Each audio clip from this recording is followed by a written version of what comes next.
Victorian Premier Daniel Andrews, he must be the most dangerously secretive Premier in the country and the most incompetent. In fact, some of that was revealed today. Very interesting. When a Senate committee went to Melbourne and is inquiring into how Victoria bungled its bid for the 2026 Commonwealth Games so badly that the Andrews government ended up cancelling and paying $380 million in compensation for nothing. Now, I told you a couple of weeks ago, something in that deal with the Commonwealth Games bodies really stank. How come it included this gag, that the parties are legally bound not to speak further regarding the details of the settlement? As I said at the time, the only person who didn't want this talked about was the guy who stuffed it all up, Premier Andrews. Joining me is one of the senators who was in that committee today, the Liberals' Sarah Henderson. Sarah, great to speak to you. Look, what did you find out from your witnesses today from, well, you're not a senator, sorry about that, witnesses today from an Australian Commonwealth Games officials? Who put that gag into the compensation deal to stop people talking about it? Well, Andrew, good evening. Great to join you. As we heard in evidence today, and of course the shock of this axing is still ricocheting throughout regional Victoria, including in Geelong, where I am based, just absolutely appalling. But we learnt that the gag was imposed by the Victorian government. The Commonwealth Games Association gave evidence. They didn't want it, but $380 million of taxpayers' money just, disappeared against the wall. I won't use the curse, the uncouth term, but it is absolutely appalling. As I say, Andrew, this government and this Premier is treating Victorians with absolute contempt, and we saw that in spades today. He did not even have the courtesy to attend the inquiry. The responsible minister, Jacinta Allen, she did not show, nor did any official from the Victorian government. That's a shocker.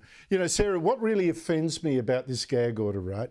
You cannot waste $380 million taken from taxpayers who, God knows a lot of people would want that money in their own pockets still, just throw it against the wall and then gag the Commonwealth Games from telling anyone how it actually got to this stage, how it went so badly, and not telling anyone yourself.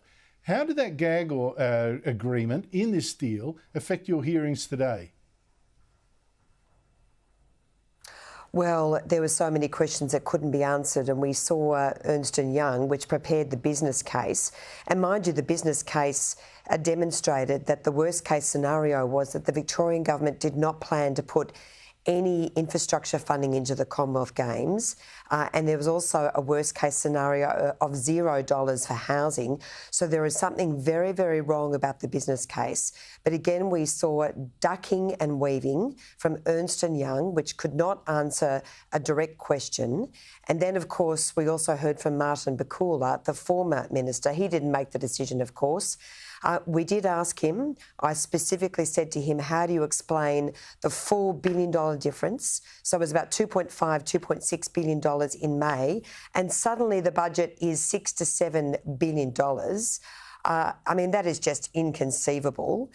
He couldn't explain it. He's taken those questions on notice. But Victorians deserve to know. That's the bottom line, Andrew. Victorians deserve to know the level of incompetence from this government. It's just absolutely appalling. Yeah, and the Commonwealth Games officials saying, "I'm sorry, we can't comment." Because it's just so contemptuous of taxpayers who actually paid for this waste of money. Can you tell me, by the way, Sarah, and Andrew, the other thing... Lee Sales, you used to be a former you used to be an ABC journalist.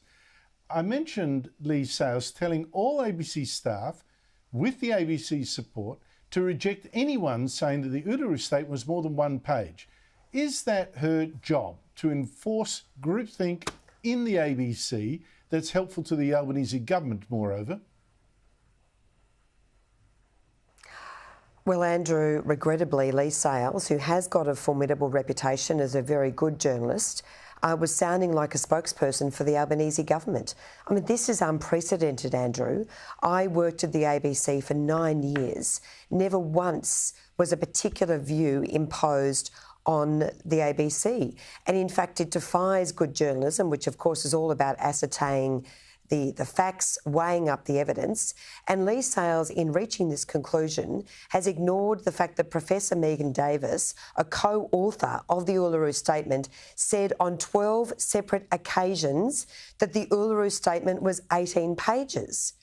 And of course, Media Watch has highlighted the fact that this is at the very least a contested issue, but it is absolutely disgraceful, and it is more evidence, Andrew, that the journalistic standards at the ABC are rapidly declining. It is just not good enough. But what is David Anderson doing? Someone who has no background in news and current affairs, he does absolutely nothing to enforce proper standards of journalism at the ABC.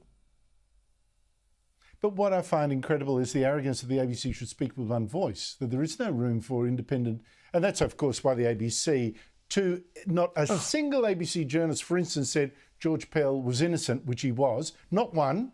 And of course, they speak with one voice on global warming, issues like that. Sarah Henderson, great work today. I saw you at work watching some of the proceedings today. Thank you so much for coming on.